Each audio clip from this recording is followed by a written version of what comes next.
Good morning and welcome to another edition of Let It Be Known on this Wednesday, March the 10th, 2021. Today, we're going to talk about student loan debt and how borrowing while black is a thing. And it could be a good thing or a bad thing. We're going to talk about that this morning. But first, the headlines. Florida has the third largest prison population in the United States with over 100,000 people in state prison. Thousands more are incarcerated in Florida's jails. But African American males, of course, make up nearly half the prison population there.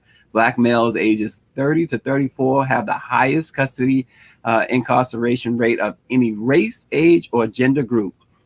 This week, the First Amendment Foundation, ACLU of Florida, and the Southern Poverty Law Center have filed a brief supporting the plaintiffs in the case of Human Rights Defense Center versus Armor Correctional Health Services Incorporated. The brief was filed due to the organization's long-standing interest in preserving an open and transparent government and protecting the public's right to access public records, including public records held by private companies that provide services to Florida's incarcerated population. The Human Rights Defense Center filed a public records request with Armor Correctional Health Services, which provides medical care in the prisons in Florida. They sought details of treatment of incarcerated people. The trial judge dismissed the case because Armor is a private company, and any request for information needed to go through the Department of Corrections. Human Rights Defense Center is appealing to the Third District Court of Appeals in Miami. They are arguing that by working in a prison on a state contract, Armor is required to comply with Florida public records laws. And for decades, prisons have retained private companies to provide those basic needs, including medical care to people in their care in an effort to reduce the cost. The steady increase of privatizing of prisons is a problem, especially in Florida.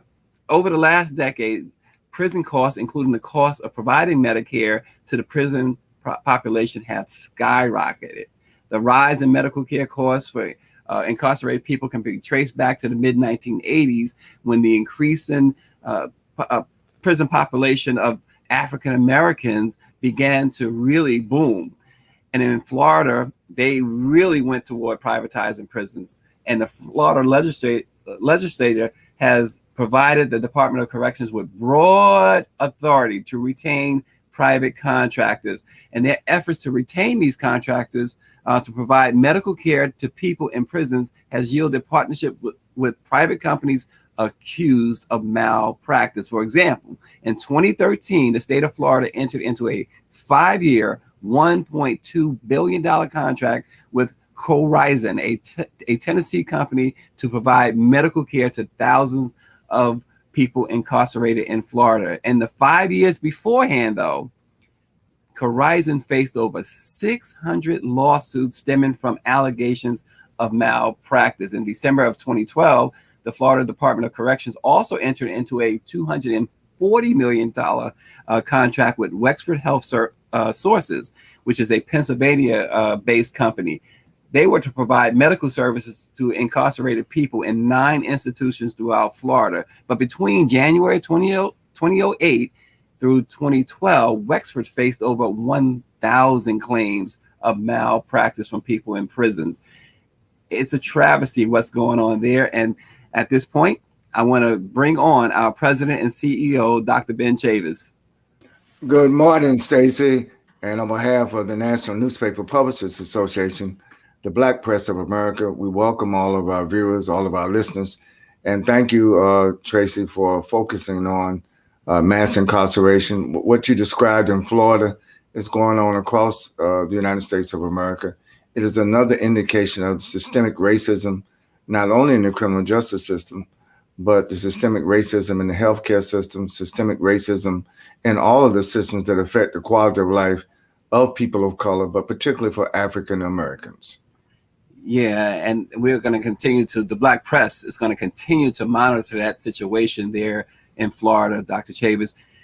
Another story that's been making the news since the weekend and since before last weekend, the big Oprah Winfrey interview with Prince Harry and Meghan Markle. That has unraveled issues of mental health, the royal protocol, and for many Black women in Great Britain, they saw one thing and they understand one thing. It's about race. The interview, which aired in the United Kingdom on Monday night, confirmed the obvious daily racism experienced by so many. According to one Black woman in Manchester, her name is Anna Miles. She's 28. She says it's angering and upsetting. This is how we're treated day to day. It's just constant reminders of how we're seen and how little Black and brown people are respected. Meghan and Harry told Oprah Winfrey that they were shocked at how their child was treated and how someone at the palace that they did not name remarked about the baby's dark skin or was concerned if the baby would have dark skin. Queen Elizabeth has mostly remained quiet. Prince Charles has mostly remained quiet, but the royal family did release a statement. And the statement reads, the whole family is saddened to learn the full extent of how challenging the last few years have been for Harry and Meghan. The issues raised, particularly that of race, are concerning. While some recollections may vary, they are taken very seriously and will be addressed by the family privately. Harry, Meghan, and Archie will always be much loved family members. But Dr. Chavis, I've been talking to a lot of people these last few days and hearing from a lot of people, particularly Black women, who say they were not surprised. And they also say Meghan Markle should not have been surprised. Well, first, this is Women in History Month.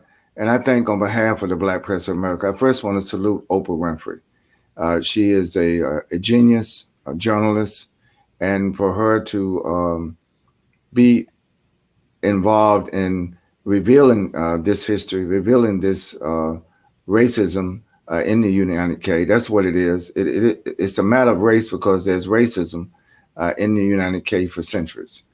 The monarchy represents white supremacy. And people in the UK get very touchy, when you talk about the Queen, you talk about the King, you talk about the monarchy. And the same thing happened when Princess Diana was alive and Princess. So, but Meghan is an African American from South Central Los Angeles. Let's not forget that. And I think that whether or not she was surprised or not, I think what happened is that this has been exposed, and I think Meghan and Harry had great courage to speak out for what they are now saying to the world. But again, if it was not for Oprah, we would not know these details. We would have the hints. I think that the 2-hour interview that Oprah engaged in was very revealing. It was very fact-finding. But it also, her style was to allow Harry and Meghan tell their own story. Yep. Nothing was coerced. So it was very authentic. And again, that shows you the power of Black women journalists, Black women leaders, Black women producers. A large proportion of the publishers in the National Newspaper Publishers Association are women, are Black women. In fact, our whole executive committee are Black women. Shout out to Karen Carter Richards as our chair. But the point is, I think this was a great interview, Stacey. But you're right. I don't think anybody should have been surprised. I think what it is telling, though, and Stacey, I keep doing a plug for this book that we're writing on the transatlantic slave trade. The issue of systemic racism, the issue of colorism based on racism and white supremacy, the issue of hierarchy, monarchy, oligarchy. It's just not in the UK. It's in Russia. It is all over the world. And to some extent, for the last 4 years, there was an attempt to make it a monarchy here in the United States. So, while everybody now is pointing fingers at the UK, I hope everybody looks in the mirror during Women's History Month and assess how are we treating women of color, how are we treating Black women, how are we treating women, period. I think this is a question not just in the month of March, which is Women's History Month, but I think every man, woman, and child ought to be treated fairly, yeah, with equality, with equity, without regard to gender, without regard to sexual orientation, without regard to skin color, without regard to race, without regard to religion. There is the oneness of humanity, the oneness of God, but we are far in the world from affirming our oneness. Right now, we're still separated. And one of the ideologies that separates humanity is the issue of white supremacy, is the issue of systemic racism. So now we know that systemic racism is not only a problem in America, as you cited what was going on in Florida, Stacey, but it's a global problem. Our sisters in Africa, women in Africa, also face a challenge because of white supremacy and this whole systematic oppression of women in general in the Caribbean and South America, all the continents. There's no place on earth where this is not an issue. But one of the reasons why Women's History Month is so important, it gives us all an opportunity to focus. And I'm so proud that the Black press is doing that every day. We're going to continue to do it through the month of March. And next week, when we have Black Press Week, 2021 Black Press Week, with the National Newspaper Association's Fund annual event, we're going to highlight some of the work that our publishers are doing, particularly Black women. Yeah, and I join you, Dr. Chavis, in applauding Oprah Winfrey. Oprah did something that we hadn't seen from mainstream media in perhaps decades. She gave a master class in journalism. As you said, she allowed the subjects to speak, and she presented it in a way that we have not seen perhaps since the Oprah Winfrey Show. So we certainly applaud Oprah on that. And speaking, Dr. Chavis, of Black Press Week, next week is Black Press Week, and you can register. Anyone can register. It's free of charge. It's going to be a great, great week. Virtual NNPA2021.com. Please register. It begins in earnest next week, March 18th and 19th. There are the dates, but we start early. So next Monday, look for some special programming on Black Press Week. So join us then.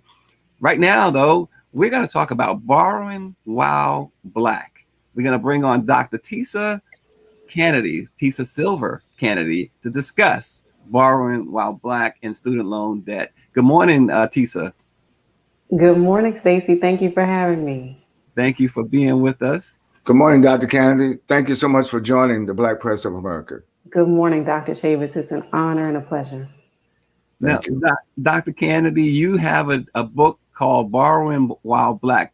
First of all, tell us a little bit about that book. We know that student loan debt is a problem today, but particularly for Black people. Yes, so I wrote the book because I really wanted to increase awareness and improve outcomes, both academic and financial, for Black borrowers. From working in a financial aid office and having conversations with students and their families and counseling students through repayment, it just became apparent to me that Black students interact with the system differently than their peers. So when you look at what the experience entails, it's borrowing more often, borrowing in larger amounts, unfortunately graduating less often, earning far less upon graduation, and then experiencing greater difficulty during repayment. So when I looked at those 5 facts and put them together, to me, this is a losing formula, especially if we're trying to send people out into the world to build wealth and gain financial independence. So I just wanted to put the facts together so that on the front end of college or career school, students are aware of the system that they're interacting with and that they can be strategic about borrowing student loans and repaying them. And Dr. Canady, as we can see on your wall behind you, you are a HBCU grad. Yes, I graduated with my doctorate in education, higher education administration from Morgan State University in 2017. Congratulations and all the great work you're doing. So there's a lot of talk about the president wanting to eliminate $10,000 in student loan debt. Congress wants more. What's your thoughts as you're in that field? You advise students, you advise families. Tell us from your perspective how devastating student loan debt has been to students of color. You know, I used to look at the numbers and think it's not that bad, but then I started to look at lifestyle decisions. You have people who are afraid to get married. You have people who are afraid to have children, buy homes, take a risk and apply for a job somewhere else because they know that they have this debt that they have to repay. As far as cancellation is concerned, since it's entered the mainstream conversation, my view on it has evolved as well. I'm for some kind of cancellation. I can't say that I can set a dollar amount on it because you have some people who are on the lower end who may owe $3,000 or $4,000, and then you have other people who have pursued advanced degrees and who may owe $300,000 or $400,000. So the effect of $10,000 for everyone would be different. But I will say this. I believe that Black borrowers, in particular Black women, stand to gain the most from student loan cancellation because of this system that we interact with daily. And that's one where we borrow more for higher education, we earn far less upon graduation, and experience difficulty in repaying those loans. So when you add up having higher debt with a lower income available to pay that debt, that means you take a longer time to repay that debt over time. And the longer you take to repay a debt, the more you're going to end up paying overall.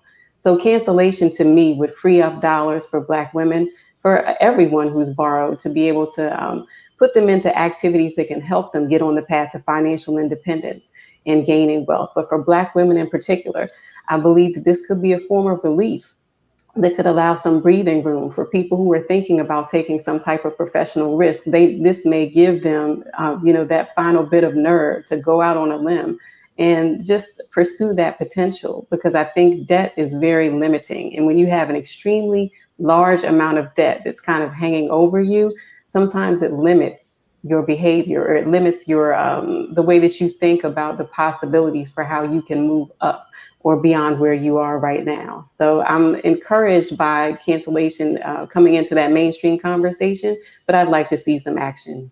Yeah, absolutely. And Dr. Chavez, I know you do a lot, have done a lot of work with young people, college students over the years. I'm going to throw it over to you. Well, thank you. And I want to thank Dr. Canada for her leadership in this important area of financial services, particularly borrowing. One of the things I wanted to ask you, Dr. Canada, some people borrow, to achieve a particular goal. Other people borrow to invest in becoming an entrepreneur, and then they're able to pay back. Can you just give us maybe 3 recommendations how African American in general, but particularly African American women, should handle debt or should handle borrowing? I mean, borrowing should be a strategy towards a larger goal, not an end in of itself. Can you explain the importance of financial management? How to handle debt, how to handle credit, how to get your FICO score, just paying attention to this journey. Nobody becomes wealthy overnight. It's a process. And I'm sure you've seen students who have been successful and other students who have been challenged because of this question of debt. How should Black America handle debt? I guess that's my question. Handle debt. Well, the first thing you have to do is to be aware of all of your debt. This applies to student loans, credit cards, mortgages, anything. Obtaining a free copy of your credit report is the best place to start, because that will include any type of debt you'd ever borrowed, because you can't begin to address debt unless you're fully aware of all the debt that you borrow. How do you get a free copy? Because sometimes Sure. when you file without knowing the right information, if you there are some companies that would increase your But they debt, charge you. or they'll charge you for just telling you what your credit score is. And if there's a lot of inquiries, that can also lower your credit score. Absolutely. So I would go to annualcreditreport.com, where you can get a free copy of your full credit report once every 12 months from each of the 3 major credit reporting bureaus. And once you have that report, it's time to go through it, look at every item, and make sure that you are the one who borrowed those items. And if there's anything that does not belong to you, dispute it to have it removed from your credit report, because the credit report is what lenders are going to look at and decide whether or not they're going to do business with you and what level of interest they'll charge you for future dets. So Can first you is to give be out that aware. website again, or that information? Absolutely. Where do you go to get the free credit report? It's annualcreditreport.com. Very good. Very Okay. good. I want to pass along this thought from our executive administrator, Claudette Perry. She says, I am hoping that education for African Americans becomes a major consideration within the proposed reparations discussions once a commission is formed. Dr. Canady, your thoughts on that? Oh, education should actually be a priority in any conversation where reparations are involved. I think that if you not only look at history, but also look at how Black students and Black borrowers in particular interact with the higher education financing system, there could be a lot done there to bring some equity. Yeah, absolutely. And let's go back to your book. So, Borrowing While Black, tell us, when you began to put that together, what was the impetus, and where were you at that point as far as your career is concerned, your schooling was concerned, when you started putting that book together? So it was actually early last year. I had seen a TV show, Young, Gifted, and Broke, on BET. And I was on Twitter, typing away at people, trying to help some people who had questions about student loan debt, and give them some strategic pointers. And a student from Howard University reached out to me and asked me, can you talk to me more about the Black borrowing experience? And the more I started writing for her, the more I said, you know what, if she has these questions, I wonder how many other students out there have the same questions. Let me build a resource for them. So in addition to laying out the facts about the borrowing experience, I wanted to give them specific advice about where to go for information on the cost of higher education and what they should be doing in the years leading up to school, as well as the years after school when they're expected to repay those debts. So it's a short read because I didn't want it to be too complex or to lose anyone, but it's very specific with advice for people who are going to be involved in paying for a student to go to college or career school, and also specific about the repayment experience, how to be strategic about paying that debt, and also taking advantage of any available benefits for forgiveness or cancellation.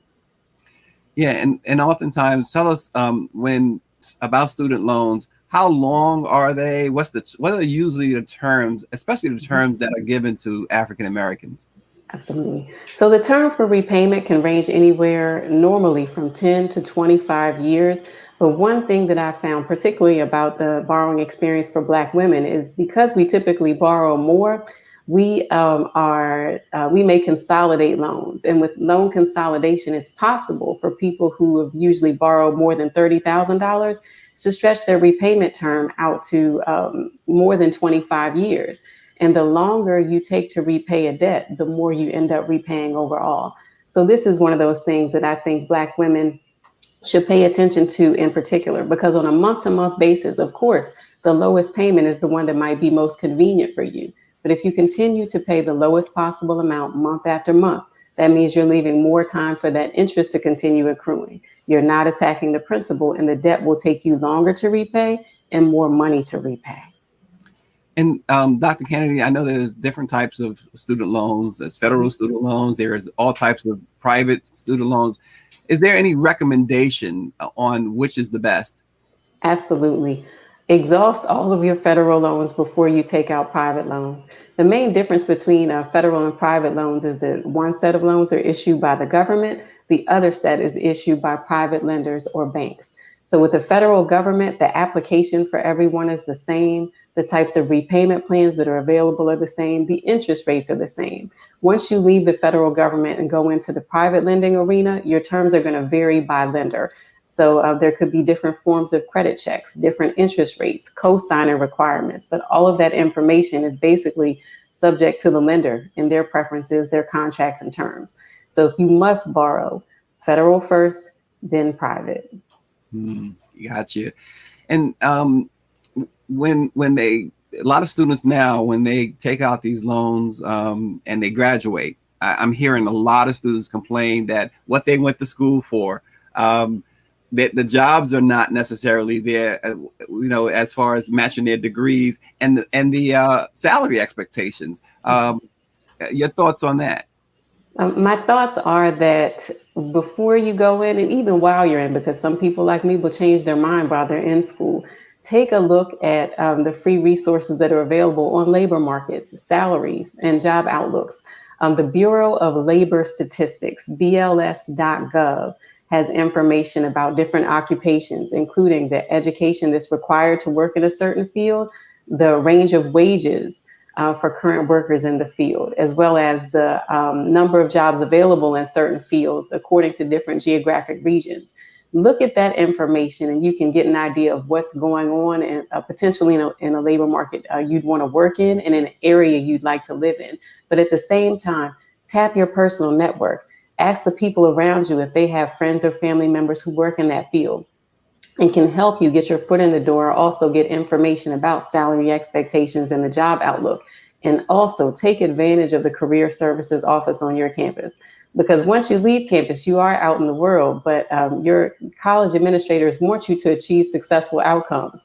And one reason is so they can turn around and brag about you to future students. So you really have to take a look at all of the sources of information that are around you to find out what's going on, what are the prospects.